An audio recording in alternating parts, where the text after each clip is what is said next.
As now we turn to Professor Zha. So why are we seeing such global crisis now? And do you think the conflicts are intensifying during the past decade? So conflicts are not really bad. It's how you meaning any actor, react to a conflict. But your question has a serious dimension to that. That is to say, for a while, especially with quote unquote lessons of forever wars, the U.S. was involved in Afghanistan and in Iraq and wherever else. Now, for a while, a couple of years, there was a sense of relief, both in NATO countries and outside NATO, saying, oh, well, solutions does not have to be the ultimate. But unfortunately, I'm not saying, I'm not attributing any kind of causal relationship. The military means have now seems to be a renewed option.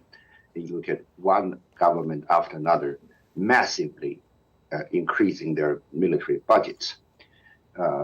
Let's face it, this money can be spent, there is a choice of how you spend the money. But when you produce bullets, bullets don't go away as chocolate bars go. So it's more concerning. Now, I would think there can be zillions of interpretations or point of analysis that say that try to make sense of the growing trend towards once again choosing war as a means of resolving conflicts. But then collectively, I mean, for the countries, especially in this outside of NATO, we need to be saying more loudly, telling them, look, have you really exhausted all means of conflict resolution? And that's, we shouldn't be hijacked by that sentiment, saying the West, the so-called West, my English is always bad. If you recall, a couple of years back at the Munich Security Conference, the Munich Security Conference is not just a conference.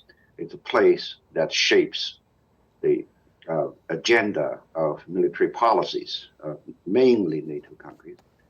One justification for that was the so-called Westlessness. In other words, somehow the West was absent in managing affairs worldwide.